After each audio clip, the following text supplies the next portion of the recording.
Good evening friends, स्वागत है आपका मुख्यमंत्री अभ्युदय योजना के इस यूट्यूब प्लेटफॉर्म पर। हम लोग वर्क पावर एनर्जी पढ़ रहे हैं फिजिक्स सेक्शन में।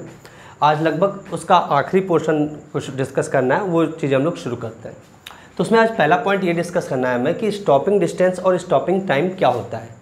सपोज करो आपकी एक मान लो कोई कार है, ठीक है, कोई कार है ये, ठीक है, ये कोई कार है। तो इसकी कार है तो कोई ना कोई इसका मास होगा, सपोज करो मास m है। और इस कार की इनिशियल वेलोसिटी मान लो v0 है। इनिशियल वेलोसिटी कितनी है? v0 है। और इनिशियल काइनेटिक एनर्जी तब इसमें होगी, kinetic energy initial KEI, initial kinetic energy, इसको हमने मान लिया। कुछ इसमें मोमेंटम भी होगा, ठीक है, मास है, वेलोसिटी है, तो कुछ मोमेंटम भी होगा, कोई इनिशियल मोमेंटम आपका PI हमने इनिशियल मोमेंटम मान लिया। अब हो क्या रहा है कि ये जो कार है कुछ दूरी चलकर रुक जाती है। ये कार आपकी कुछ दूरी चलकर रुक जाती है। सपोज करो कि ये आपकी यहाँ से x डिस्टेंस चलकर और रुक जाती है, और इस रुकने में उसको लगा जो समय है t है। तो इस t को कहते हैं स्टॉपिंग टाइम, जितने समय में रुक जा रही है इसको कहते हैं स्टॉपिंग टाइम।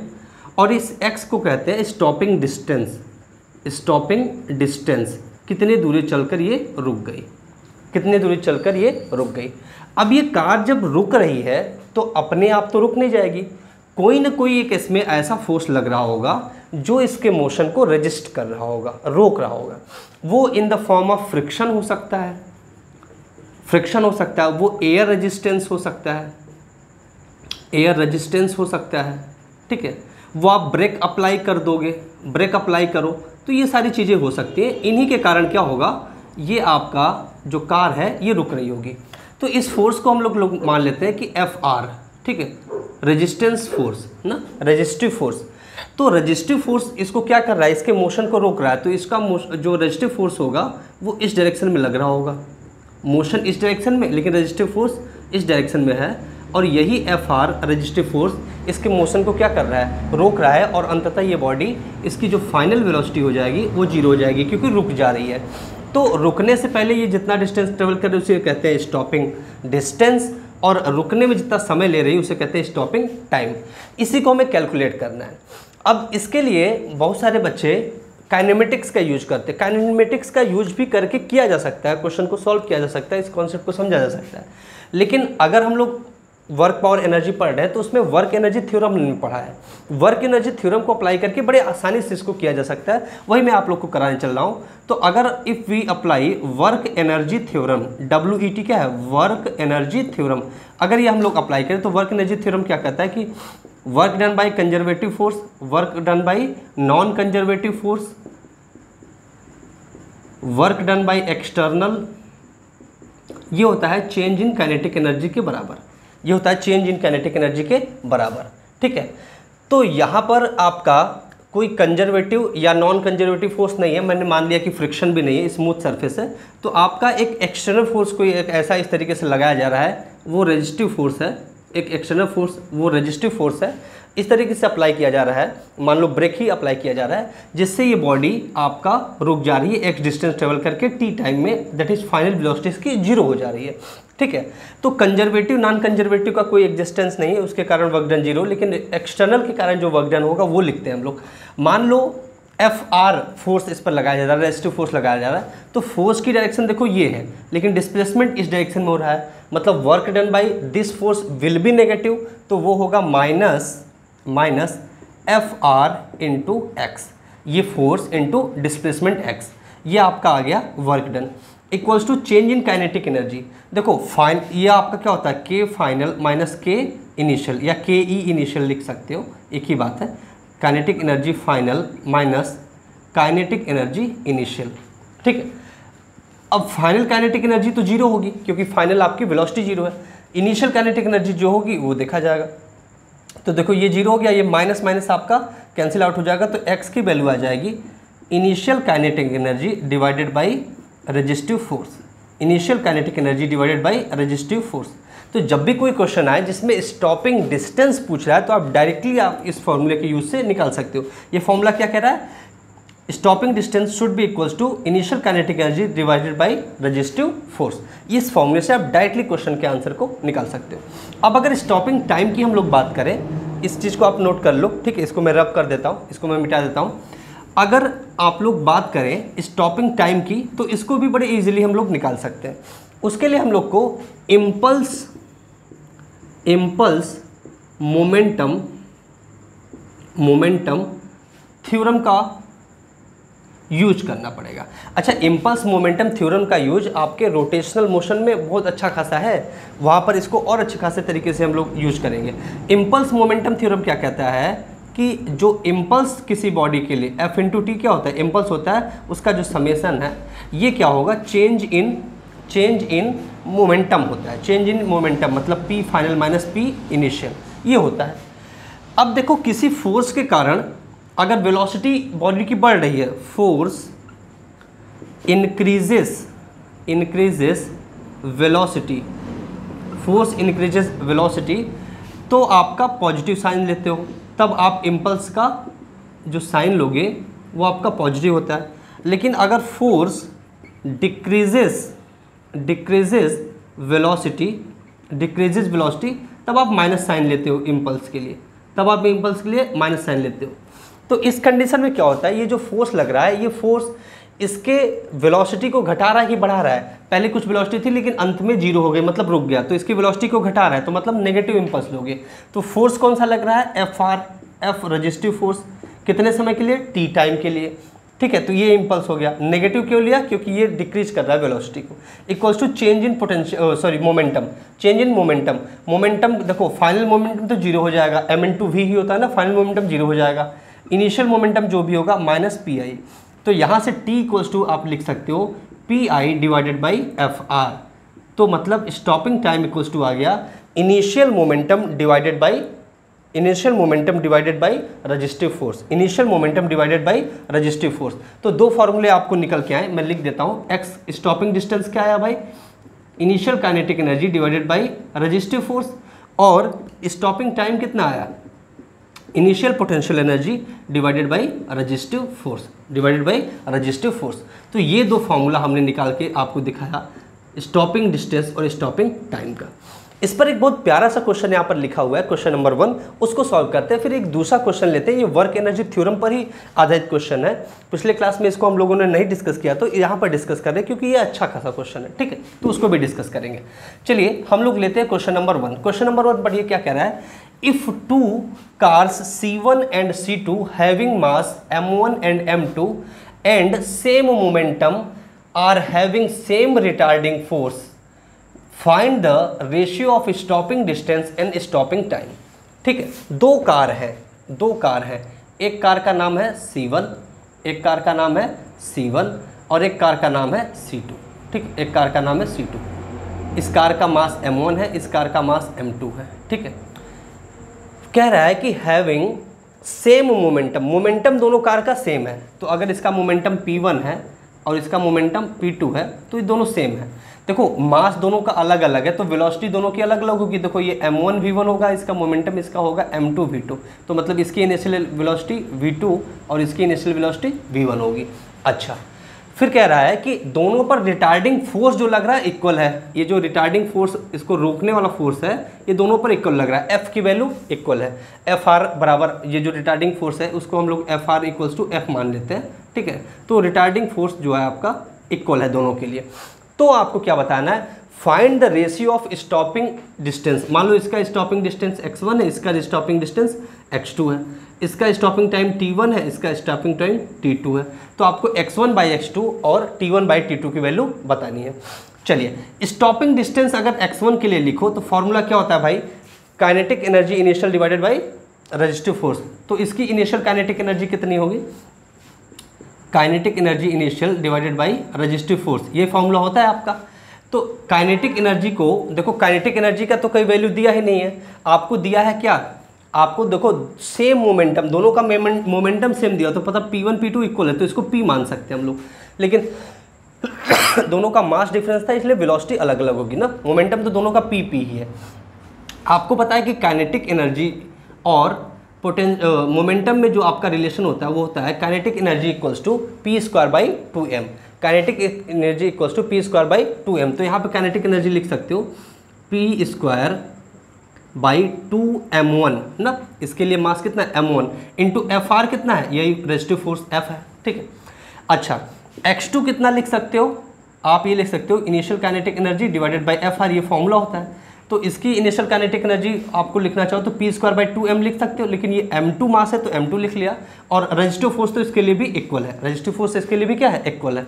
x1 x2 की वैल्यू आ गई, आपको x1 बाई x2 ही तो चाहिए, आप कैलकुलेट कर लो, डिवाइड कर दो भाई। तो पहला है पी स्क्वायर बाई 2m1f, और ये क्या है P square by 2m2f, P square cancel, 2f cancel, ठीक है। ये m2 ऊपर चला जाएगा, m1 नीचे चला जाएगा, तो ये आ जाएगा m2 बाई m1। तो x1 बाई x2 कितना आ गया, m2 by m1।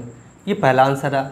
Stopping distance का आपका रेशियो आ गया। अब स्टॉपिंग टाइम का अगर रेशियो निकालना है तो देखो पहले के लिए जो स्टॉपिंग टाइम होगा t1 जो होगा, स्टॉपिंग टाइम क्या होता है, final initial momentum divided by resistive force, initial momentum by resistive force.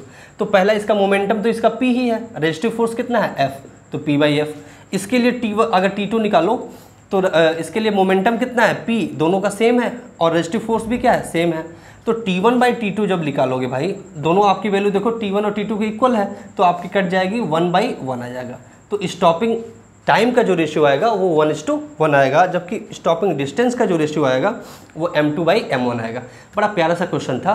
देखो हमने ये फॉर्मूला अगर जनरेट कर लिया तो कितने आसानी से इसको सॉल्व कर लिया। अदरवाइज आप करना चाहते हैं तो इसको आप काइनेमेटिक्स से भी कर सकते थे, लेकिन ये ज़्यादा आसान तरीका है, ठीक है। चलिए अब क्वेश्चन नंबर दूसरा लेते हैं। क्वेश्चन नंबर दूसरा भी बहुत अच्छा क्वेश्चन है, उसमें आपको एक कॉन्सेप्ट भी मैं समझाऊंगा। देखिए क्वेश्चन क्या है, पढ़िए। अ ब्लॉक ए, देखो ये ब्लॉक का नाम है A, a block A of mass m, इस ब्लॉक का भी जो मास है वो m है, ठीक है। इस ब्लॉक का मास क्या है, m है। Is held at rest on smooth horizontal floor, ये जो हॉरिजॉन्टल फ्लोर है ना ये स्मूथ है, इसमें मतलब स्मूथ है मतलब कोई फ्रिक्शन नहीं होगा, कोई फ्रिक्शन एक्ट नहीं करेगा, ठीक है। Smooth horizontal floor, a smooth light pulley is fixed at a height of 6 metre above the ground. ये जो पुली की हाइट है आपको 6 मीटर गया है, वो मैंने डायग्राम में बना भी रखा है। फिर कह रहा है which a string of length 16 metre connected to a as shown in figure. तो ये जो लेंथ है आपकी स्ट्रिंग की, ये पूरी लेंथ यहाँ से यहाँ तक ये आपकी 16 मीटर दे रखा है। अच्छा ठीक है, बहुत अच्छी बात है। As shown in figure on the other end of the string a block B, ये ब्लॉक बी है, ठीक है। आप सेम मास, इसका भी मास कितना है, सेम, मतलब इसका भी स्मॉल m ही मास होगा। Connected and hanging at a height of 5 metre, ये 5 मीटर की ऊंचाई पर, यहाँ से यहाँ तक की ऊंचाई 5 मीटर है, तो 5 मीटर की ऊंचाई पर हैंगिंग, ठीक है, एबव फ्लोर, फ्लोर से ऊपर, ठीक है। If the system is released find the speed at which block B hits the floor. मतलब अगर सिस्टम को आप रिलीज कर देते हो तो ये नीचे की तरफ आएगा, ये जब नीचे की तरफ आ रहा है तो ये ब्लॉक जो बी है वो ग्राउंड को किस स्पीड से हिट करेगा उसी को आपको बताना है। Find the speed at which block B hits the floor, floor को कितने स्पीड से हिट करेगा यही आपको बताना है। बहुत प्यारा सा क्वेश्चन है, बहुत ही प्यारा सा क्वेश्चन है। चलिए एनालिसिस करते हैं क्वेश्चन को और फिर सॉल्व करते हैं। आप एक बात बताइए, जब इस सिस्टम को रिलीज किया जाएगा तो ये ब्लॉक नीचे की तरफ आएगा, ये जब ब्लॉक नीचे की तरफ आएगा तो ये ऊपर उठेगा कि ये आगे बढ़ेगा, ये इस तरीके से आगे बढ़ेगा। ये आप देखो ये नीचे आ जाएगा और ये खिसकते, मतलब इस तरीके से मोशन करेगा, मतलब खिसक के आगे बढ़ेगा और ये नीचे आएगा और आके इसको ग्राउंड, मतलब ये जो भी फ्लोर है फ्लोर को हिट करेगा। जब हिट कर रहा होगा तो उसी समय आपको वेलोसिटी बतानी है। तो अगर हम लोग इसका नीचे जब हिट कर रहा है उस समय की कंडीशन को देखना चाहे तो कुछ देखो इस तरीके की कंडीशन बनेगी। आपको आइए हम डायग्राम के थ्रू इस चीज़ को समझाते हैं, ठीक है। ये आपका पुली हो गया, सपोज करिए ये ग्राउंड पे हिट कर गया, ये ग्राउंड पे हिट कर गया, ये ग्राउंड से लेवल हमने बना दिया मान लीजिए, ठीक है। ये ग्राउंड पे हिट कर गया। अब पहले तो ये क्या था, पहले तो देखो ये इस तरीके से था, पहले तो यहाँ था ये ब्लॉक ए, ठीक है। लेकिन अब क्या होगा, चूँकि ये आपको रिलीज कर दिया तो ये अब आपका इस तरीके से मूव करके यहाँ आ गया होगा, इस तरीके से मूव करके ये थोड़ा सा इधर ही बनाते हैं, अच्छा डायग्राम मज़ेदार लगेगा। अब मान लीजिए आपका ब्लॉक ए ये आपका यहाँ आ गया है, ब्लॉक ए आपका यहाँ आ गया है, ठीक है, ये इस डायरेक्शन में मूव करके आ गया, ठीक है, इस डायरेक्शन में मूव करके अब ये नई पोजीशन ये आ गया, और ये आगे क्यों बढ़ गया, क्योंकि ये नीचे आके ग्राउंड को या फ्लोर को हिट कर रहा है, ठीक है। ये ब्लॉक, ये इसका भी मास m है, इसका भी मास m है, ठीक है। आप देखो तो ये डिस्टेंस आपके 6 मीटर है, ये डिस्टेंस आपके 6 मीटर है, total length of the string 16 metre है, तो ये 6 मीटर, तो ये आपकी कितनी बची, ये वाला आपका पोर्शन कितना बचा, ठीक है। इस तरीके से, या इसको और अच्छा से बनाएं जिससे कि आप लोग को अच्छा इसको समझ, फील अच्छा है, ठीक है, फील अच्छा आना चाहिए भाई, फील की ही सारी बातें हैं, ठीक है। ये मूव करके यहाँ आ गया, ठीक है, ये ब्लॉक ए है, तो ये आपका 6 मीटर, तो ये डिस्टेंस आपकी कितनी बची होगी इस स्ट्रिंग की, यहाँ से यहाँ तक, ठीक है, ये वाली डिस्टेंस ये होगी आपकी 10 मीटर, ठीक है। इस बात को आप समझ पा रहे हो। अब हमें क्या निकालना है, इसकी वेलोसिटी निकालनी है, जैसे ही फ्लोर को हिट कर रहा है तो उस समय इसका आपकी स्पीड, वेलोसिटी भी क्या, स्पीड बतानी है। अच्छा, क्वेश्चन को हम लोग वर्क एनर्जी थ्योरम से सॉल्व कर लेंगे, लेकिन पहले कुछ बातों को हम लोग समझते हैं, मान लेते हैं ये आपकी वीवी वेलोसिटी से फ्लोर को हिट कर रहा है, और अगर हम लोग बात को समझे, यहाँ पर जो सबसे क्रिटिकल बात है उसी बात को सबसे पहले समझ लेते हैं। सपोज करो ये आपका जो मार्कर है, इसको मैं 2 मीटर पर सेकंड की वेलोसिटी से या स्पीड से आगे ले जा रहा हूँ, इसको आगे बढ़ा रहा हूँ, तो चूंकि this is a rigid body, तो इसका जो ये टिप पॉइंट है, ठीक है, ये जो आपका निप पॉइंट है और इसका जो एंड पॉइंट है, दोनों पॉइंट की जो वेलोसिटी होगी वो 2 मीटर पर सेकंड ही होगी, या स्पीड जो होगी 2 मीटर पर सेकंड ही होगी, because of this is a rigid body. तो रिजिड बॉडी एक कंस्टेंट मोशन करता हुआ अगर ये 2 मीटर पर सेकंड की स्पीड से आगे जा रहा है, तो इसका ये पॉइंट और ये पॉइंट, दोनों पॉइंट क्या होगा, 2 मीटर पर सेकंड की वेलोसिटी रखेगा अपने पास, दोनों की वेलोसिटी सेम होगी। In the very same manner ये जो स्ट्रिंग है, स्ट्रिंग की लेंथ तो चेंज हो नहीं रही है, क्वेश्चन में स्ट्रिंग की लेंथ चेंज हो रही है नहीं, 16 मीटर का 16 मीटर ही है, तो ये जो स्ट्रिंग के एंड है ना वो सेम स्पीड आपका रखेंगे। तो अगर ये वाला जो एंड है स्पीड वीबी रख रहा है, ये जो स्पीड इसकी वीबी है, और ये जो एंड है ना ये इधर इस डायरेक्शन में नहीं, इस डायरेक्शन में नहीं, स्ट्रिंग तो आपकी इस डायरेक्शन में आगे बढ़ रही है ना, तो इस डायरेक्शन में जो आपका स्पीड होगा ये दोनों वैल्यू क्या होंगी, इक्वल।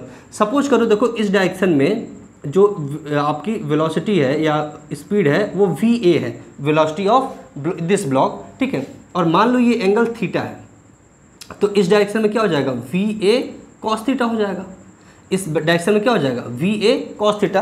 तो यहाँ पर जो ये इस एंड मतलब स्ट्रिंग के एक एंड ये है, एक एंड ये, दोनों के एंड की वेलोसिटी क्या होंगी, इक्वल होगी या स्पीड इक्वल होगी, तो आप लिख सकते हो VB equals to VA cos theta, VB equals to VA cos theta, ये दोनों आपके इक्वल होंगे, ठीक है। कैसे समझ पा रहे हो कैसे इक्वल हो रहे हैं, ठीक है। अब देखो अगर हम लोग थीटा की वैल्यू निकाल लें या cos थीटा की वैल्यू निकाल लें, तो हम लोग का क्वेश्चन थोड़ा आगे बढ़ेगा। cos थीटा की वैल्यू निकालने के लिए आप क्या करोगे, देखो ये ट्रायंगल आप बन रहे हैं, इस तरीके से एक ट्रायंगल बन रहा है, तो इसमें cos थीटा क्या होता है, बेस डिवाइडेड बाई हाइपोटेनस, तो बेस ये देखो ये डिस्टेंस निकाल ले डिवाइडेड बाई ये आपका 10 मीटर, तो देखो ये आपका इस तरीके से ट्रायंगल बनेगा, इस तरीके से ट्रायंगल बनेगा, तो ये थीटा है, ये आपका 6 मीटर है, ये आपका 10 मीटर है, तो ये कितना हो जाएगा, 8 मीटर हो जाएगा। इतना तो आप लोग को मैथमेटिक्स आती ही होगी, ठीक है। पाइथागोरस थ्योरम से निकाल सकते हो, ये पाइथागोरियन ट्रिक भी है, ठीक है, ट्रिपलेट है, पाइथागोरियन ट्रिपलेट है ये। तो cos थीटा क्या होता है, बेस बाई हाइपोटेनस, तो बेस कितना है 8 और हाइपोटेनस कितना है 10, तो ये हो जाएगा 4/5। तो cos थीटा की वैल्यू आ गई 4/5, वैल्यू पुट कर दो भाई, तो यहाँ से आप निकाल सकते हो VA इक्वल्स टू, या फिर वैल्यू पूरा लिख लो, VB इक्वल्स टू कितना हो जाएगा, VA cos थीटा कितना है भाई 4/5, तो यहाँ VA की वैल्यू निकालना चाहो आप, तो VA कितना हो जाएगा इन टर्म्स ऑफ VB 5/4 VB, ठीक है। इतनी बात क्लियर है। अब ये बात अगर आपने क्लियर कर ली, यहाँ तक की बातें आपको समझ में आ रही, अब हम लोग वर्क एनर्जी थ्योरम लगा देते हैं, वर्क एनर्जी थ्योरम अप्लाई कर रहे हैं। वर्क एनर्जी थ्योरम में क्या कहता है कि work done by conservative force, work done by non conservative force, work done by external force, ये क्या होता है, चेंज इन काइनेटिक एनर्जी के इक्वल होता है, चेंज इन काइनेटिक एनर्जी के इक्वल होता है। अब देखो यहाँ पर कौन सा फोर्स लग रहा है, कोई नॉन कंजर्वेटिव फोर्स तो है नहीं क्योंकि फ्रिक्शन है नहीं, कोई एक्सटर्नल फोर्स किसी को पकड़ के खींच तो रहे नहीं हो, बस एक ही है ग्रेविटी फोर्स। कौन सा फोर्स? ग्रेविटी। कंजर्वेटिव फोर्स है ग्रेविटी फोर्स, यही वर्क डन करेगा और यही चेंज इन काइनेटिक एनर्जी के बराबर होगा, फाइनल माइनस इनिशियल। इस पूरे सिस्टम के लिए देख रहे हैं। अब सिस्टम के लिए देखो तो इस वाले ब्लॉक बी पर देखो, ब्लॉक बी पर जो ग्रेविटी फोर्स नीचे की तरफ लगेगा, नीचे की तरफ लगेगा mg, और नीचे की तरफ ही इसका डिस्प्लेसमेंट भी है, नीचे की तरफ इसका डिस्प्लेसमेंट भी है। देखो यहाँ पर देखो आप, नीचे की तरफ आपकी ग्रेविटी फोर्स mg लगेगा और इसका नीचे की तरफ डिस्प्लेस कितना होकर आ रहा है? 5 मीटर। तो नीचे की तरफ फोर्स भी है, नीचे की तरफ डिस्प्लेसमेंट भी है, तो पॉजिटिव वर्क डन होगा और होगा कितना? प्लस mg इंटू 5, या प्लस आप मत लिखो, ठीक है, पॉजिटिव है, mg into 5 metre, mg into 5 metre. अच्छा, क्वेश्चन में g की वैल्यू आपको 10 लेनी है, ठीक है, 10 मीटर पर सेकंड स्क्वायर, 10 मीटर पर सेकंड स्क्वायर। अच्छा, तो mg इंटू 5 ये ग्रेविटी के कारण फोर्स आपका वर्क डन इसके लिए हो गया। ब्लॉक ए के लिए देखो ग्रेविटी वर्क करेगी, तो देखो ग्रेविटी फोर्स नीचे की तरफ और इसका डिस्प्लेसमेंट इस डायरेक्शन में, तो डिस्प्लेसमेंट और ग्रेविटी फोर्स के बीच में 90 डिग्री का एंगल है, तो work done by gravity for block A should be 0, तो उसके लिए 0 हो जाएगा। तो ग्रेविटी फोर्स के लिए तो आपने वर्क डन निकाल लिया। Kinetic energy final kinetic energy of the system देख रहे हैं। देखो इनिशियल काइनेटिक एनर्जी जब रिलीज नहीं किए थे तो काइनेटिक एनर्जी आपकी इनिशियल में 0 थी सिस्टम के लिए। फाइनल काइनेटिक एनर्जी कितनी हो जाएगी? इसकी काइनेटिक एनर्जी प्लस इसकी काइनेटिक एनर्जी, मतलब half M V A square plus half M V B square, ठीक है। आपकी इनिशियल काइनेटिक एनर्जी तो 0 है। देखो m से आप सब कैंसिल कर दोगे, m से कैंसिल, g की वैल्यू 10 इंटू 5, इधर हाफ कॉमन ले लो, तो V A square, V A देखो in terms of V B कितना है, तो ये हो जाएगा 25 बटे में 4, 25 बटे में 4 चौके 16, 25 बटे में 4 चौके 16 V B square plus V B square, ठीक है। आपने हाफ कॉमन ले लिया था, हाफ को इधर मल्टीप्लाई कर दो, 50 में 2 का गुणा कर दो 100 हो जाएगा, और इसको आप एलसीएम ले लो तो 25 और 16 कितना हो जाएगा? 41 divided by 16 V B square, ठीक। It can be written as, इधर 16 मल्टीप्लाई कर लो, 41 को डिवाइड कर दो, तो वी बी स्क्वायर कितना आ जाएगा? 1600 डिवाइडेड बाई 41, या वी बी की वैल्यू कितनी आ जाएगी? ये आप अंडर रूट ले लो, तो ये आपका आ जाएगा 40 डिवाइडेड बाई 41 मीटर पर सेकेंड। मैंने ऑप्शन नहीं दिया, लेकिन ये ऑप्शन में आपको ये वैल्यू दी गई थी, ठीक है। तो ये एग्जैक्ट आंसर है, ये आपके क्वेश्चन पूछा गया है ना, ये किसी न किसी ईयर पूछा हुआ क्वेश्चन है, ये आई थिंक 2006 का क्वेश्चन है, ठीक है, 2006 का क्वेश्चन है, 2006 में ये आपका IIT JEE में पूछा हुआ क्वेश्चन है। और वेलोसिटी दैट या फिर speed at which block B hits the floor, answer कितना आएगा? 40 divided by under root 41 metre पर सेकेंड। प्यारा सा क्वेश्चन था, प्यारी सी एनालिसिस करके इसको मैंने सॉल्व कराया। यहाँ तक बातें क्लियर है? यहाँ तक आप लोग को सारी बातें क्लियर है? आई डोंट थिंक यहाँ तक कोई दिक्कत किसी को होगी, ठीक है, यहाँ तक किसी को कोई दिक्कत नहीं है। चलिए अब अगली बात जो हम लोग पढ़ने चल रहे हैं दैट इज मैकेनिकल एनर्जी, ठीक है, मैकेनिकल एनर्जी, ठीक है। और मैकेनिकल एनर्जी क्या होती है और कैसे कंजर्व रहती है उस चीज़ को हम लोग समझते हैं। छोटा सा आपका इसमें एक कॉन्सेप्ट है, उसको देखते हैं। Mechanical energy conservation, mechanical energy conservation, mechanical energy conservation, mechanical energy conservation. तो पहले तो ये जान लो मैकेनिकल एनर्जी होती क्या है। Sum of potential energy and kinetic energy, sum of potential energy and kinetic energy आपकी क्या होती है? मैकेनिकल एनर्जी के इक्वल होती है, मैकेनिकल एनर्जी के इक्वल होती है। अब for any system when dissipative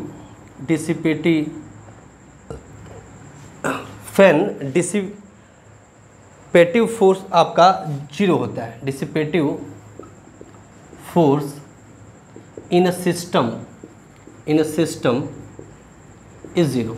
मतलब जितने भी डिसिपेटिव फोर्स हैं, मतलब जो एनर्जी को आपको क्या कर रहे हैं? खराब कर रहे हैं, एनर्जी लॉस करा रहे हैं, जैसे फ्रिक्शन हो गया, जैसे एयर रेजिस्टेंस हो गया, इस टाइप के अगर सारे के सारे फोर्सेज 0 हों तो क्या होता है? तब आपकी मतलब डिसिपेटिव फोर्स कहने का मतलब कह सकते हैं नॉन कंजर्वेटिव फोर्सेज, अगर वो सारे के सारे आपके 0 है तो जो आपकी इनिशियल एनर्जी होती है वो फाइनल एनर्जी के इक्वल होती है।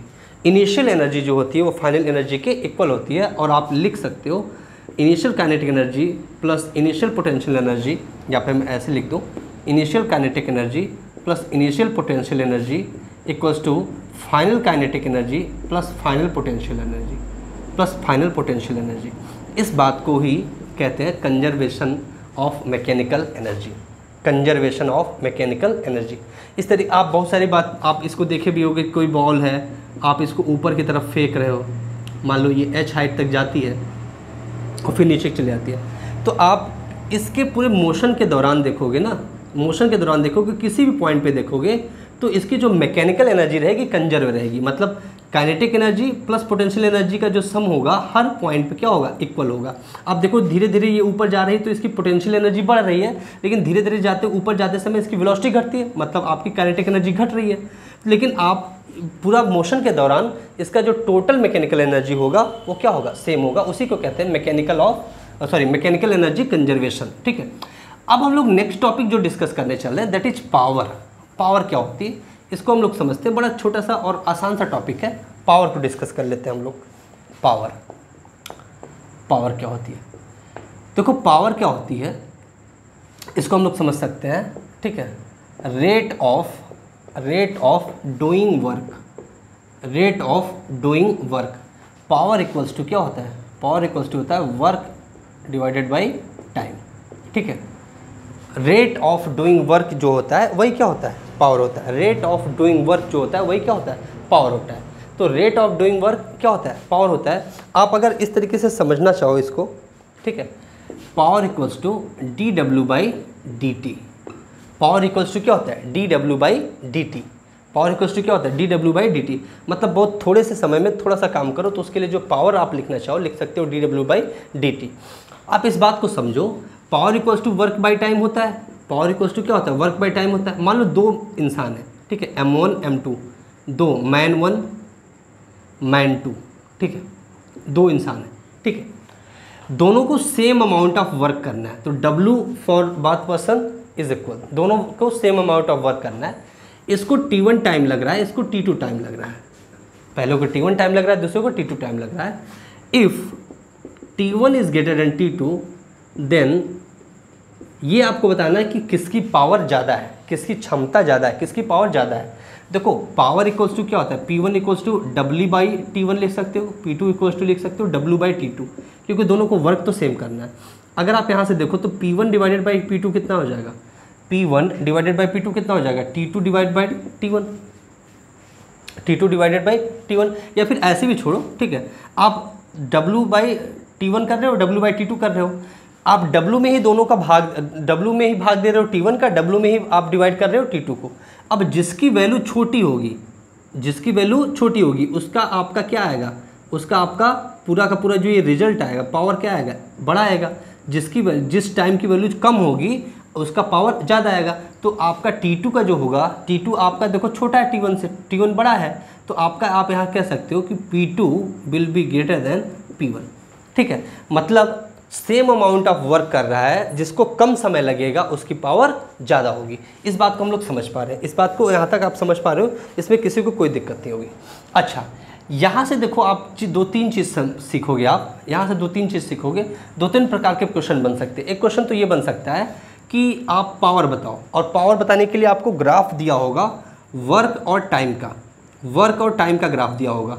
तो आप slope of work time graph, slope of work time graph, देखो ये स्लॉप ही तो है D W by D T.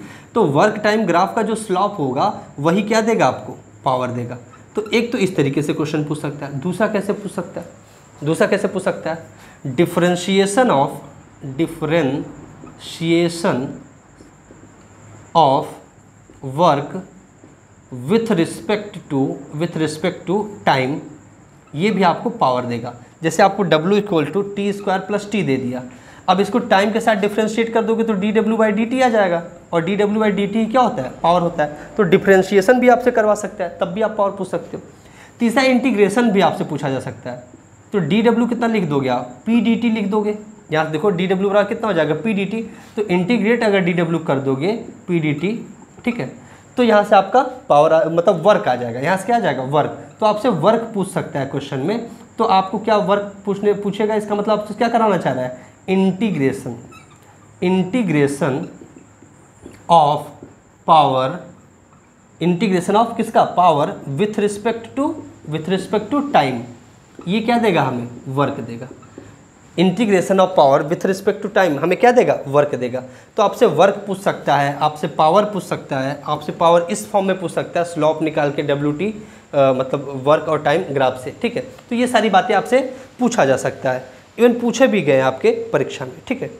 अब अगली बात हम लोग देखते हैं कि जो पावर की यूनिट होती है, यूनिट, पावर की यूनिट जो SI यूनिट होती है वो होती है जूल पर सेकंड। भाई वर्क की यूनिट जूल, टाइम के सेकंड, तो जूल पर सेकंड, और इसको वॉट भी कहते हैं। जूल पर सेकंड को क्या कहते हैं, वॉट भी कहते हैं। जूल पर सेकंड को क्या कहते हैं, वॉट भी कहते हैं। अगली एक बात आपको और यहाँ पर ध्यान देने वाली है कि अगर पावर पॉजिटिव आ रहा है, पावर क्या आ रहा है, पॉजिटिव आ रहा है, it means work done on the system. वहाँ पर क्या है, work done on the system है, work is done on the system है। तो अगर पावर आ रहा है पॉजिटिव तो work done on the system है, और work done on the system है तो मतलब सिस्टम की स्पीड बढ़ी होगी, और सिस्टम की स्पीड बढ़ी होगी तो काइनेटिक एनर्जी भी बढ़ी होगी। इट मीन्स अगर वर्क आपका पॉजिटिव है, सॉरी पावर आपका पॉजिटिव है, तो जो फाइनल काइनेटिक एनर्जी होगी वो इनिशियल काइनेटिक एनर्जी से ज़्यादा होगी। भाई पावर अगर पॉजिटिव, इसका मतलब क्या है, work done on the system है, work done on the system है। तो सिस्टम पे अगर वर्क कर रहे हो तो सिस्टम की आपकी वेलोसिटी बढ़ी होगी, और वेलोसिटी बढ़ी होगी तो काइनेटिक एनर्जी बढ़ी होगी, मतलब फाइनल काइनेटिक एनर्जी क्या होगी, अधिक होगी इनिशियल काइनेटिक एनर्जी से। लेकिन अगर पावर नेगेटिव है, इसका मतलब क्या है कि आपकी जो फाइनल काइनेटिक एनर्जी है वो कम होगी इनिशियल पावर। अगर पावर आपकी नेगेटिव आ रही है तो इसका मतलब आपकी जो फाइनल काइनेटिक एनर्जी है इनिशियल काइनेटिक एनर्जी से क्या होगी, कम होगी। इन दो बातों को भी आप लोग बड़े ही सतर्कता से ध्यान रखिएगा, बहुत इंपॉर्टेंट है ये बहुत इंपॉर्टेंट है। नेक्स्ट एक चीज़ और आपको पढ़ा है अभी हमने कि पावर इक्वल्स टू होता है dW/dt। पावर इक्वल्स टू क्या होता है, dW/dt, और dW मतलब वर्क डन, बहुत थोड़ा सा, बहुत छोटा सा वर्क डन, बहुत थोड़ा सा फोर्स लगा के अब थोड़ा बहुत आप थोड़ा सा डिस्प्लेसमेंट कराओ, तो जो थोड़ा डिस्प्लेसमेंट के लिए जो थोड़ा सा वर्क होगा वो F/ds, ये लिखते थे कि नहीं, F.ds लिखते थे कि नहीं, हम लोग लिखते थे। तो अगर इसमें पुट कर दोगे तो P इक्वल्स टू कितना है, dW के लिए लिख दो F/ds/dt। अब ds/dt क्या होता है भाई, ds/dt यही तो होता है वेलोसिटी। ये क्या होता है, वेलोसिटी वेक्टर होता है कि नहीं भाई, वेलोसिटी वेक्टर होता है। ds/dt क्या होता है, वेलोसिटी वेक्टर होता है, ठीक है। ds/dt क्या होता है, वेलोसिटी होता है। तो यहाँ पे लिख सकते हो पावर इक्वल्स टू F.ds/dt क्या लिख दोगे, v वेलोसिटी वेक्टर। तो power equals to force into क्या, वेलोसिटी। तो power equals to force dot velocity, force vector dot velocity vector. ये भी बहुत इंपॉर्टेंट है, ये बहुत इंपॉर्टेंट है, इवन इस पर क्वेश्चन भी पूछे जाते हैं। अब हम लोग इतने कॉन्सेप्ट को सीख चुके हैं तो हम लोग 2 क्वेश्चन पावर पे लेने चल रहे हैं और उनको सीखेंगे और सॉल्व करेंगे। चलिए इन 2 क्वेश्चन को देखते हैं हम लोग, इन 2 क्वेश्चन को समझते हैं हम लोग। बड़े प्यारे से क्वेश्चन है। पहला क्वेश्चन देखिए, इसमें क्या कह रहा है, अ box is moved along a straight line by a machine delivering constant power. Power क्या है, कांस्टेंट है, पावर आपका कांस्टेंट है, ठीक है। The distance moved by the body in time t proportional to. अच्छा, मतलब जो डिस्टेंस x है ये फंक्शन ऑफ टाइम आपसे पूछ रहा है, जो डिस्टेंस है वो फंक्शन ऑफ टाइम ये पूछ रहा है। देखो पावर क्या होता है, फोर्स इनटू वेलोसिटी, अभी हमने पढ़ा, इक्वल्स टू कांस्टेंट, ये गिवन है, ठीक है। फोर्स को लिख सकते हो m/a, ये आपका ये भी कांस्टेंट है, ठीक है, ये कांस्टेंट है। आपका जो एक्सेलेरेशन होता है ये क्या होता है, dv/dt होता है। वेलोसिटी आपकी पहले से m को डिवाइड कर लोगे, देखो आपका मास भी क्या है, कांस्टेंट है, तो ये पूरा का पूरा कांस्टेंट हो गया, हमने c मान लिया कांस्टेंट। या यहाँ से लिख सकते हो v dv equals to c dt, ठीक है। इंटीग्रेट कर दोगे, इंटीग्रेटिंग बोथ साइड्स, इंटीग्रेशन आपको आता होगा, थोड़ा बस मैथमेटिक्स है। इंटीग्रेट करोगे तो ये आ जाएगा integration v dv equals to integration c dt plus c डेट, एक कांस्टेंट आ जाता है जब ना, जब इनडेफिनेट इंटीग्रल करते हो आप तो ये हो जाएगा v²/2, ये कितना हो जाएगा c into T plus c dash, c into T plus c dash. यहाँ से आप निकाल सकते हो, यहाँ से आप ये निकाल सकते हो कि जो v² है ये प्रोपोर्शनल टू t है, या जो v है वो प्रोपोर्शनल टू, ये क्या है, ये proportional to under root t है।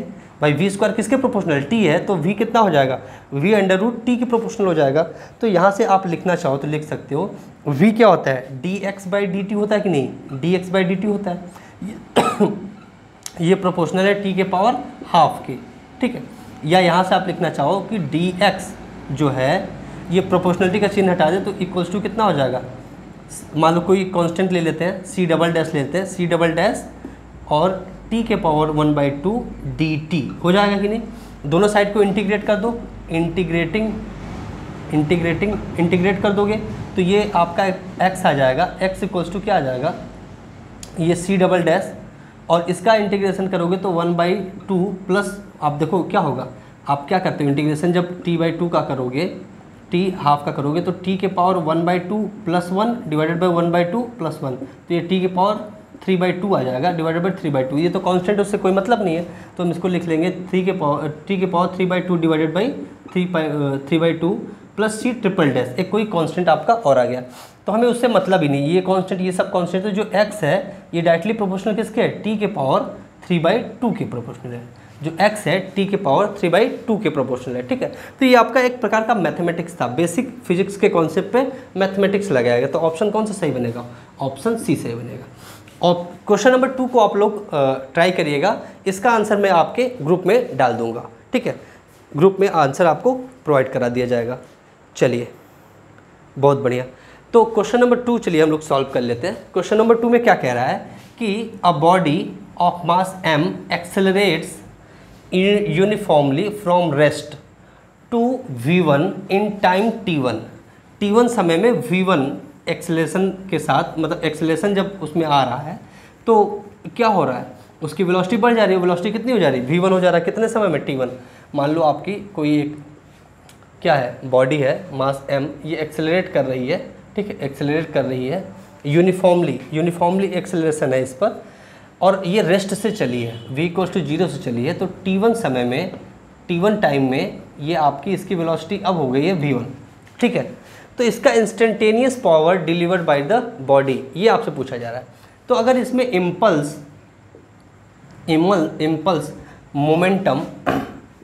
मोमेंटम थ्योरम लगाओ आप, इम्पल्स मोमेंटम थ्योरम लगाओ, क्या होता है, ये होता है F × t equals to P final minus P initial, P final minus P initial.